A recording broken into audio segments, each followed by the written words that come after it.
मेरे सभी किसान भाइयों को नमस्कार। मेरा नाम है नितेश जैन और आप सबका स्वागत करता हूं मैं अनाज के इस ऑफिशियल यूट्यूब चैनल पे।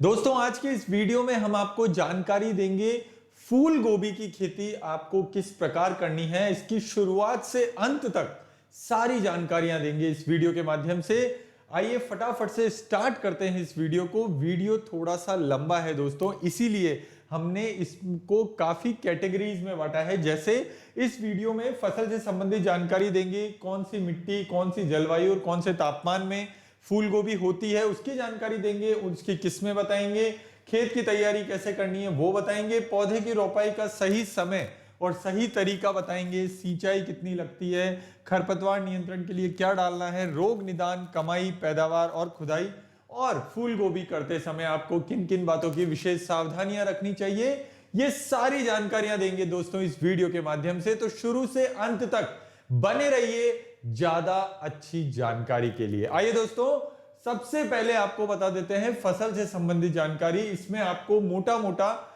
ये बता देते हैं भाई, फूल गोभी की फसल को विशेष तौर पर गठे हुए अविकसित पुष्प पुंज के रूप में किया जाता है। सामान्य रूप से फूल गोभी सफेद रंग की पाई जाती है, किंतु अब इसकी कई उन्नत किस्में को भी उगाया जा सकता है, जो आप कलरफुल गोभी के लिए भी कह सकते हैं, जो फास्ट फूड आइटम्स में काम आती है।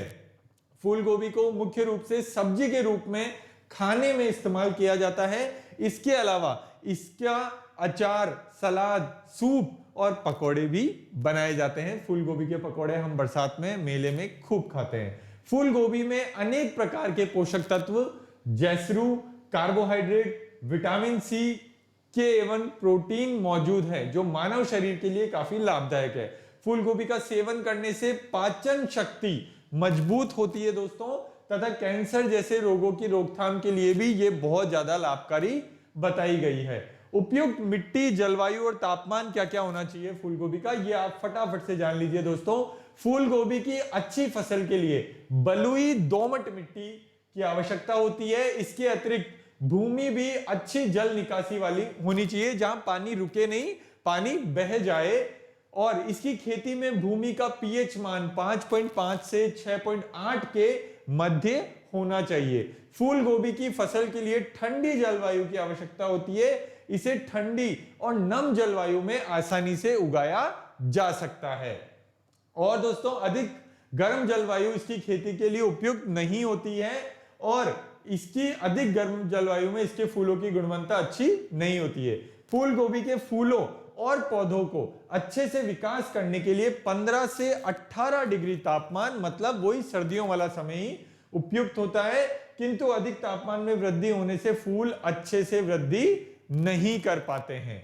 और दोस्तों, वर्तमान समय में फूल गोभी की कई उन्नत किस्में बाजार में मौजूद है, जिन्हें रोपाई के हिसाब से अगेती, पछेती तथा मध्यम श्रेणी में बांटा गया है। फूल गोभी की अगेती किस्में कौन सी है दोस्तों? सबसे पहले पूसा दीपाली, जो दीपाली के आसपास लग जाती है, 60 से 70 दिन में आ जाती है, और पौधे में 24 से अधिक पत्तियां पाई जाती है। यही इसकी पहचान है दोस्तों। 60 क्विंटल की पैदावार देता है दोस्तों ये प्रति हेक्टेयर, ये इसकी पहचान है। और अर्ली कुंवारी ये भी एक अगेती है फूल गोभी की। इस किस्म को उत्तर भारत, पंजाब, हरियाणा जैसे क्षेत्रों में उगाया जाता है। इसकी पैदावार 40 से 50 दिन में आ जाती है दोस्तों, और 40 से 60 क्विंटल की पैदावार देती है ये प्रति हेक्टेयर। इसके अलावा अगेती की दो और प्रजातियां पूसा कार्तिकी और पूसा अर्ली सिंथेटिक है, जिन्हें अधिक पैदावार देने के लिए उगाया जाता है। और फूल गोभी की पछेती किस्में कौन सी है दोस्तों? स्नोबॉल 16, ये 90 दिन में आती है दोस्तों, और इसकी पैदावार आप सुनेंगे तो बहुत चक्के रह जाएंगे, 220 से 250 क्विंटल प्रति हेक्टेयर में इसकी पैदावार आती है। और ऐसे ही पूसा स्नोबॉल 1 जो है दोस्तों, ये भी 90 दिन में आती है, और ये भी 200 से 250 क्विंटल पैदावार देती है। और दोस्तों, पूसा स्नोबॉल K1, ये तीसरी किस्म है पछेती की, ये भी 90 दिन में आती है, और इसकी पहचान ये है दोस्तों कि इसमें 24 से 28 पत्तियां निकलती है, ढका होता है, और 250 क्विंटल की पैदावार देती है ये प्रति 1 हेक्टेयर। मैं जो भी पैदावार बता रहा हूं दोस्तों, वो प्रति 1 हेक्टेयर बता रहा हूं, प्रति एकड़ के हिसाब से नहीं बता रहा हूं, तो आप कंफ्यूज नहीं होइएगा। बिल्कुल भी। और फूल गोभी की जो मध्यम प्रजाति है उसमें सबसे पहली है दोस्तों पूसा शुभ्रा। ये 90 दिन के भीतर आती है और 200 से 250 कुंटल की पैदावार देती है और इसमें निकलने वाले फूल देखने में सफेद तथा मध्यम आकार के होते हैं तथा पत्तियों में नीलापन पाया जाता है, नीली नीली तरह की पत्तियां होती है। और पूसा हिम ज्योति ये 65 दिन बाद पैदावार देने के लिए तैयार हो जाती है और इसे निकलने वाले सफेद रंग के फूल होते हैं जिनकी पत्तियों का रंग हरा तथा नीला होता है। जो मध्यम दिनों वाली होती है दोस्तों उसमें पत्तियों का रंग नीला होता है और 200 कुंटल की पैदावार ये भी दे देती है।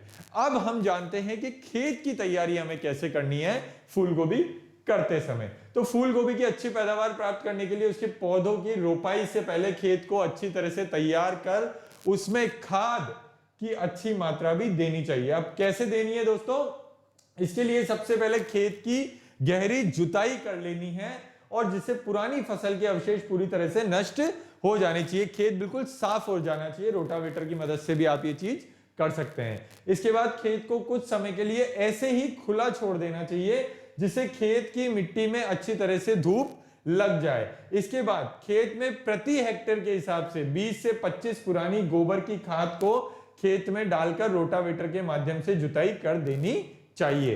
इसके खेत की मिट्टी में गोबर अच्छी तरह से मिल जाएगा।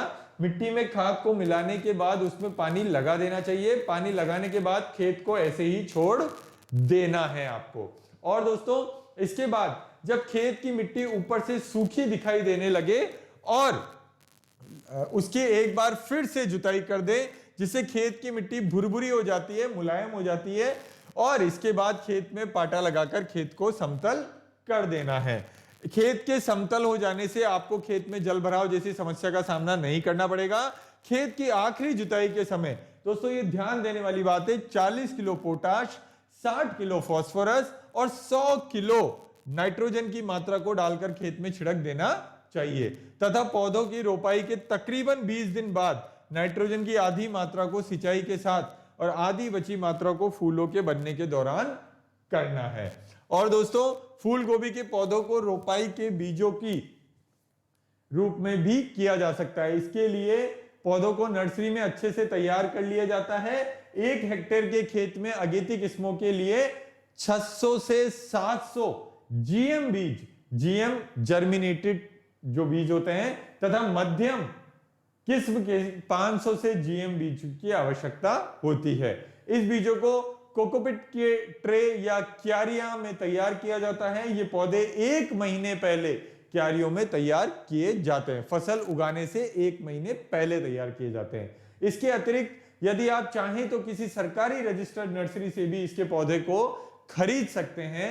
इसमें आपके समय की बचत होगी और पैदावार भी जल्दी प्राप्त होगी। नर्सरी से पौधों को खरीदने वक्त ये जरूर ध्यान रखें कि पौधे बिल्कुल स्वस्थ होने चाहिए, निरोगी होने चाहिए, मुरझाए हुए नहीं होने चाहिए। फूल वृद्धि के पौधों को अगेती किस्मों को जून और जुलाई के माह में लगाया जाता है जो कि उचित समय में पैदावार देकर बाजार में अच्छी कीमत भी प्राप्त करती है। इसके अलावा पछेती किस्मों को अक्टूबर के माह में लगाया जाता है। वही माध्यम किस्म के पौधों की रोपाई को सितंबर के महीने में की जाती है। ये दोनों ही किस्में सर्दियों में मौसम में पैदावार देते हैं। चूंकि फूल गोभी के पौधों की रोपाई को पौधों के रूप में किया जाता है इसलिए पौधों की रोपाई से पहले खेत में मेड़ों को तैयार कर लिया जाता है। जो धोरे होते हैं, मेड़े होती है, उनको तैयार कर लेते हैं। अगेती किस्म के आधार पर मेड़ों को 1 फीट की दूरी पर तैयार करना चाहिए तथा पछेती व मध्यम किस्म के पौधों की रोपाई के लिए 1.5 से 2 फीट मेड़ों को तैयार कर लेना चाहिए। इसके बाद पौधों की रोपाई करते समय प्रत्येक पौधे के मध्यम तकरीबन 1 फुट की दूरी अवश्य रखें तथा पौधों को हमेशा ही शाम के समय लगाना चाहिए। इससे पौधों का अंकुरण अच्छे से होता है। शाम के समय लगाना है, ये चीज का विशेष ध्यान रखिए दोस्तों, ताकि रात की नमी में पौधों का अंकुरण अगले दिन तक बहुत अच्छा हो जाए। फूल गोभी के पौधों को अच्छे से विकास करने के लिए नमी की आवश्यकता होती है, इसलिए इन्हें अधिक सिंचाई की जरूरत होती है। इसके लिए खेत में पौधों की रोपाई के तुरंत बाद इसकी आरंभिक सिंचाई कर देनी चाहिए। पानी इसमें भरपूर चाहिए। गर्मियों के मौसम में इन्हें हफ्ते में 2 दिन सिंचाई की आवश्यकता होती है। वहीं बारिश के मौसम में इन्हें जरूरत पड़ने पर ही पानी देना है। अगर बारिश कंटिन्यू हो रही है तो पानी देने की कोई जरूरत नहीं है।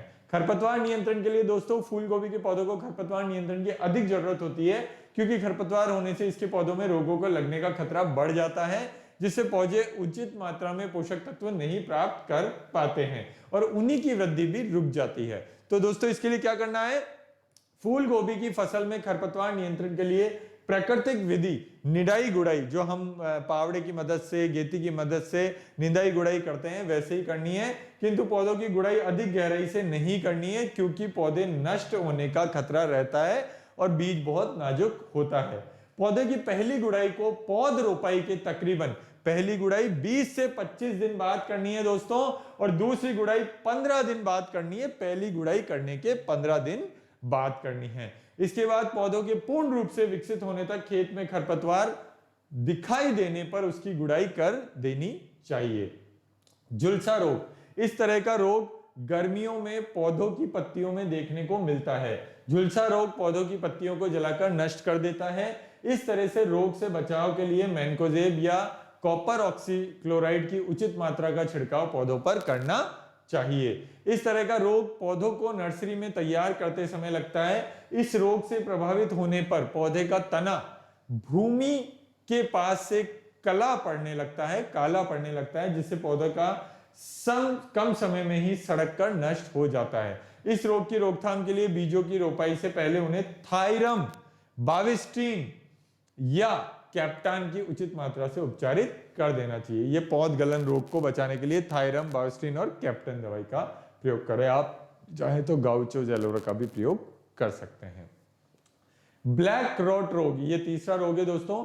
ये रोग को काला सड़न रोग नाम से भी जाना जाता है, और इसकी रोकथाम के लिए आपको कॉपर ऑक्सीक्लोराइड की उचित मात्रा का छिड़काव कर पौधों को इस रोग से बचाया जा सकता है।